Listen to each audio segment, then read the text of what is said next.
나도 해보니까요, 전도만큼 이 세상에 기쁜 일이 없어요. 저는요, 전도할 때는 이제 제가 좀 딴 사람으로 변하는 것 같아요. 제 기분에도. 얼마나 기쁜 일을, 하나님의 복된 소식을 예수 그리스도는 누구든지 죄인이고 지옥으로 갈 수밖에 없는데 죄를 지침을 받아서 천국 갈 수 있다는 이 복음, 그게 사실이에요. 그 사실을 말할 때 그 기쁨이란 말할 때 없어요. 그래서 전도를 열심히 하다 보면요, 여러분 죄질 시간도 없고 죄된 것에 대해서 생각할 시간도 잘 없고, 또 뭡니까? 그러므로 자연히 죄가 없어지므로 이 교회가 밝아지고 교회 안에 문제도 없어집니다. 내가 전도를 열심히 하면요, 가정 문제도 없어지는 거예요. 믿으십니까? 전도 열심히 하는 사람 치고 가정 문제 있는 사람은 잘 없어요.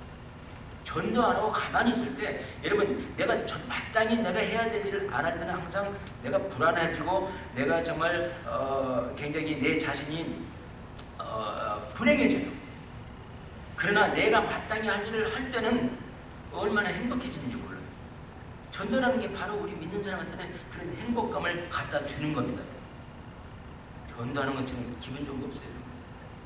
그래서 우리는 전도하기 위해서 정말 별 모든 방법을 다 동원해서 전도하지 않습니까? 왜? 너무 기분이니까. 그냥 모든 방법을 다 동원하는 거, 자기가 막 다 창조해서 막 하는 거라고. 그래서 여기서 말하는 건 뭐냐면, 너희들이 이제 전도를 해야 된다. 그래서 전도하기 위해서, 그러면 나는 전도할 때 나는 말도 잘 못한다, 그 다음에 뭐 전도할 만한 지식도 풍족하지 않다, 이렇게 변명을 하지 못하게 하기 위해서 5절에 보니까 이런 말이 있어요. 이는 너희가 그의 안에서 모든 일, 곧 모든 구변과 모든 지식의 풍족함으로 하나님께서 예수 그리스도를 믿고 구원을 받은 사람들, 그 구원에 대한 확신을 가진 사람은 자연히 말을 잘하게 된다, 이 말이에요. 여러분, 그 유명한 강사들이 막 강사할 때 보면, 야, 나도 저렇게 말하면 좋겠다 했는데, 여러분도 그 능력 가지고 있어요. 그 사람이 말하는 그 주제에 대해서 그만큼 지식만 있으면 자연히 그렇게 말을 잘할 수가 있는 거예요. 여러분, 성경 공부 가르치는 것도 마찬가지요, 설교도 마찬가지요. 그래서 제가 설교하기 전에, 성경 공부하기 전에 항상 공부를 많이 하라는 말이 그거라고. 비록 말을 조금 더딘다 해도 공부를 많이 하면은 자연히 확신이 생겨요. 많이 아니까. 그러면 자연히 구변이 좋아진다, 이런 말이에요. 믿으십니까? 예수 그리스도가 나를 위해서 십자가에 들어가신 그 피를 내가 믿은 결과, 그 피가 내가 시청가지고 내가 구원을 받아서 지옥으로 갈 수밖에 없는, 내가 이제 천국으로 가는 내 위치가, 내 상황이 변한 사람이 됐다, 이 말을 구원이 되는 확신만 가지면 누구든지 훈련 안 시켜줘도 잘 할 수 있다, 이런 말이에요. 믿으십니까? 예. 그래서 내가 너희들이 구원의 확신이 있기 때문에 분명히 구변을 잘 할 수 있는 것을 내가 하나님께서 준 거라는 거지. 그 확신만 말하면 돼. 다른 말 하지 마. 공부 많이 한 것만 말하면 되는 거야. 다른 걸 자꾸 곁들이려 할 때 이게 문제가 생기지 않습니까? 모든 지식의 풍족함으로. 여러분, 이 그리스가 모든 철학이 거기서 다 났어요. 모든 지식은 이 사람들이 들어오기 전에 벌써 다 알고 있었어요. 여러분, 그리스가 어떤 나라입니까? 모든 철학이 거기서 다 탄생하지 않습니까? 여러분, 소크라테스, 아리스토텔레스, 플라토, 이피큐리아, 스토게, 다 그런 사람들이 어디서 왔습니까? 처음부터 그리스 사람들. 그래서 그리스 사람들은 막 웅변을 즐기고 논리를 막 말하고 하는데 아주 능숙한 사람, 어렸을 때부터 아예 그냥 몸에 배었어요. 제가 옛날에 시골에서 살을 때 보면요, 시골에서는 어렸을 때 학교를 보내지 않고 주로 서당 다니잖아요. 그러면요, 진짜 모든 애들이 하늘집 바지 거무연 누르왕 지부집 저거 막 그걸 노래하고 돌아다닌다고. 이 한자 지식이 많아진 거야. 예, 참, 그와 마찬가지로 이 사람들은 그리스에 살기 때문에 너는 지식 다 가지고, 여러분들 다 학교 나와서 다 지식이 있어요. 그걸로 얼마든지 내가 예수인 된 그 구원의 확신만 가지고 있으면 그걸 통해서 얼마든지 전도할 수 있습니다. 믿으십니까? 근데 너희들이 전도를 안 하니까 앉아서 서로 상대방을 공박하는 일을 하게 된다는 거죠. 그렇기 때문에 너희 자신들도 문제가 생기고 또 교회도 문제가 생긴 거라 이거예요. 그래서 사도 바울이 좀 두 가지를 좀 말했어요. 첫째는 너희들은 성도들이다. 그렇기 때문에 그 죄를 이길 수 있고 내 교회 문제들을 전부 다 해결할 수 있다. 성도라는 걸 기억하고 성도는 성도답게 살면 된다. 구분된 삶은 살면 된다. 믿으십니까? 길을 제더라도 그 죄를 내가 해결하면 된다. 하면 그 자리에서 또 용서해 주시고 또 다시 또 시작하고 우리 하나님이 얼마나 좋으신 분인지 하나님은 항상 우리한테 다시 시작을 주십니다. 믿으십니까? 제가 잘 아는 목사님 셰필 목사님이라고 사우스메인 교회에서 사우스메인 교회가 굉장히 컸어요. 그 교회 목사님을 담당하실 때 그분이 하신 내가 이렇게 읽었는데 그 정도를 얘기하면 저희가 이혼한 사람들 그 세미나를 갖다가 한 50번을 했대요. 세미나도 이혼해야 됩니다. 박사죠. 그런데 그걸 할 때 가장 자기가 화가 난 게 뭐냐면 크리스찬들이라는 이 사람들이 이혼을 했는데 크리스찬들도 이혼할 수 있어요. 크리스찬도 제대로 칠 수 있어요. 믿으십니까? 크리스찬들도.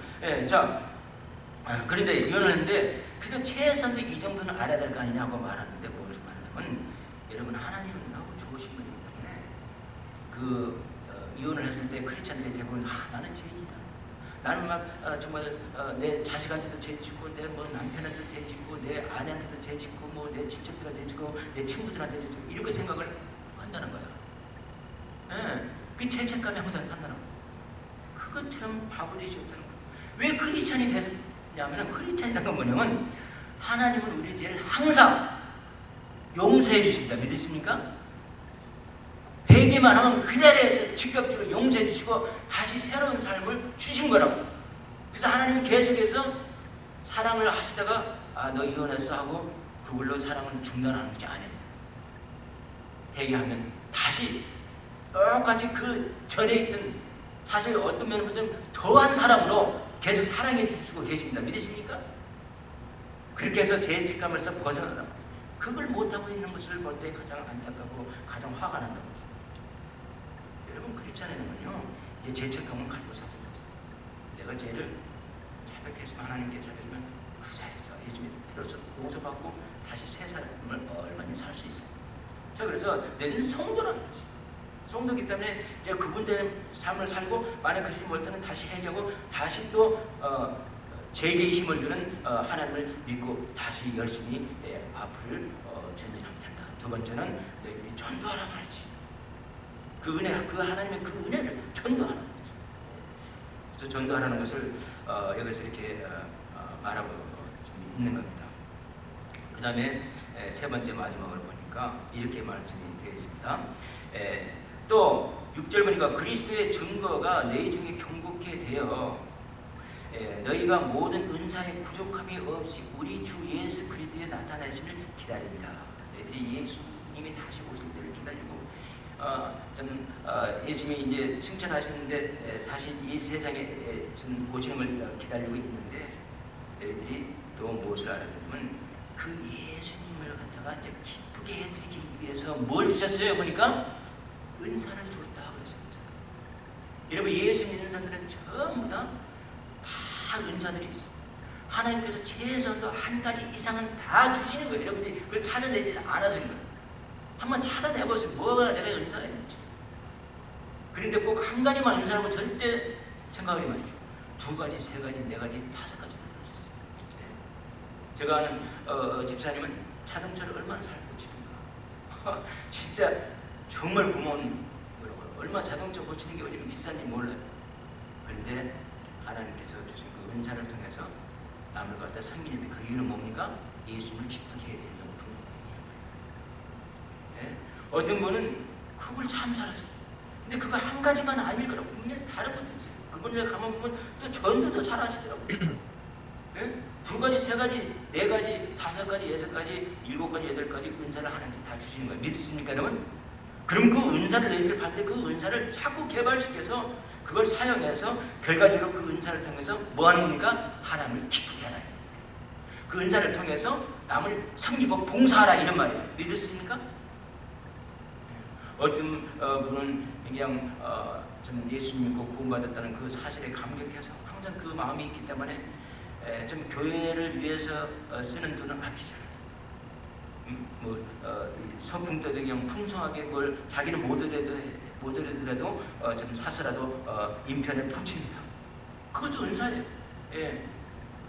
다른 사람을 기쁘게 해주고 싶은 은사, 다른 사람들을 돕고 싶은 은사, 그것도 은사예요. 다른 사람 돕고 싶은 것도 은사예요. 믿으십니까? 그래서 그 은사가 있기 때문에 너희들이 그 은사를 이제 뭡니까? 너희들한테 부족함 없이 풍족하게 주셨으니까 그걸 사용하라 이 말이에요. 그러면 너희들의 문제 다 해결받고 나가서 교회에 있는 모든 문제는 다 해결받게 된다. 너희들은 그 세 가지를 가졌다. 예, 하고 이렇게 말하고 있습니다. 자, 그러면은 이 세 가지의 이 충고를 잘 받아들였어요, 고린도 교회인들이. 그래서 결과적으로 보니까 그렇게 돼가지고 어떻게 됩니까? 그들은 드디어는 승리할 수가 있었다는 것이 우리 성경에 나옵니다. 우리 고린도 후서에 보면 이제 고린도 전서를 쓰니까 두 번째 편지를 쓸 때 이런 말을 썼었어요. 고린도 후서 7장 8절하고 11절 제가 읽겠습니다. 그러므로 내가 편지로 너희를 근심하게 한 것을 후회하였으나 지금은 후회하지 아니함은 그 편지가 너희로 잠시만 근심하게 한 줄을 압니다. 내가 정말 근심이 되어서 편지를 썼는데 이제는 그 편지에 위로를 받고 엔커리짐을 받고 너희들이 이제 그 모든 문제를 이제 해결했다는 걸 내가 들었다 이런 말이에요. 11절 봅시다. 보라, 하나님의 뜻대로 하게 한 이 근심이 너희를 얼마나 간절하게 하며 얼마나 변명하게 하며 얼마나 분하게 하며 얼마나 두렵게 하며 얼마나 사모하게 하며 내가 정말 이런 죄를 지었고 살았구나 막 분하게 생각했단 말이지. 내가 이걸 몰랐구나. 내가 구분받은 사람이라는 걸 몰랐구나. 내가 은사가 있다는 걸 몰랐구나. 내가 전도하라는 그 사명을 받았다는 걸 몰랐구나 하고 막 분하게 생각해서 얼마나 벌하게 하였는가 자신을 좀 책망하고 내가 더 저 일에 대하여 일절 너희 자신의 깨끗함을 나타내었느니라. 그래서 드디어는 어떻게 했어요? 문제를 극복해서 너희들이 깨끗함을 다시 나타내 보였다라고 썼어요. 자, 우리도 오늘날 이 세상에 살 때 너무나 제약 속에서 살고 있습니다. 휴스턴이라는 도시가 바로 그런 도시예요. 참 문제가 많아요. 그 때문에 휴스턴에서 사는 모든 사람들은 그 사람들이 교회를 오기 때문에 뭐 어디 다른 도시에 사는 사람들이 오는 건 아니지 않습니까? 그렇죠? 뭐 어디 시골 사는 사람들이 오지 않고 다 휴스턴 사는 사람이 오기 때문에 자연히 범죄를 무척 들어와요. 그래서 그 사람들이 모으지만 그러니까 뭐 교회에서 문제가 많아지지 않습니까? 옳지 않고 문제들이 많아져요. 문제가 생깁니다. 그러나 이 세 가지를 우리가 항상 기억한다는 거예요. 첫째는 우리는 하나님의 은혜로 예수 그리스도께서 십자가에 들어가신 그 보혈의 공로를 믿는 모든 자들이 이제 구원을 받아서 우리는 하나님의 자녀들이 된 거예요. 우리는 성도로. 그 믿으십니까? 자녀가 됐다. 그걸 항상 우리가 기억해야 되고 그 다음에 이제 그 은혜를 내가 전도해야 돼. 사람들한테 말해줘야 돼. 근데 그 말해주는 것이 뭡니까? 내가 행동을 해야 돼. 여러분 말과 뭡니까? 구변과 지식으로만 해서는 안 돼요. 우리가 구변과 지식도 필요하지만 진짜 더 중요한 건 뭡니까? 우리가 그 구분된 삶으로 보여줘야 돼. 행동으로 해야 되고 그 다음에 너희한테 정말로 부족함이 없도록 풍성한 은사를 내가 너희한테 주어서 그 은사를 통해서 나를 기쁘게 해야 하는 남을 돕고 남을 섬기고 하는 그걸 맡겼으니 그 세 가지를 하라. 오케이? 그 세 가지를 하라 하면 뭡니까? 된다고요.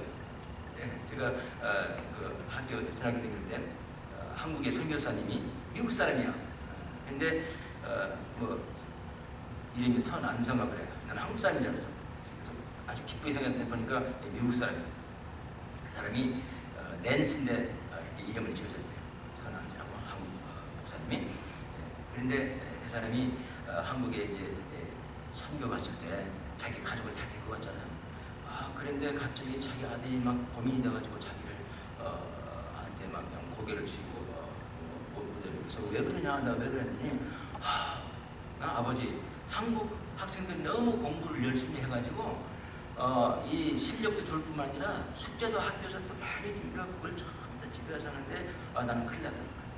왜 미국 학생들은 얼마나 공부를 쉽게 합니까? 안 하다시피 하지. 그래서 자기가 이 아들을 뭘 내가 좀 도와줄 수 있는 말을 할 수 있을까 생각하다가 그 말을 했대. 그래? 자기도 조금 화가 나더라는 거예요. 뭐 할 말이 없으니까. 그래? 그러면 하라. 하면 된다. 그랬대요. 그 방법으로 하면 돼요. 그리고 성전한 걸 기억하시고, 그래서 그 은혜를 다른 사람한테 전하고, 그 다음에 주신 그 은사를 갖다가 내가 사용합니다. 그러면 여러분들의 문제가 해결됩니다. 믿으십니까? 왜 대답이 진짜 믿으세요?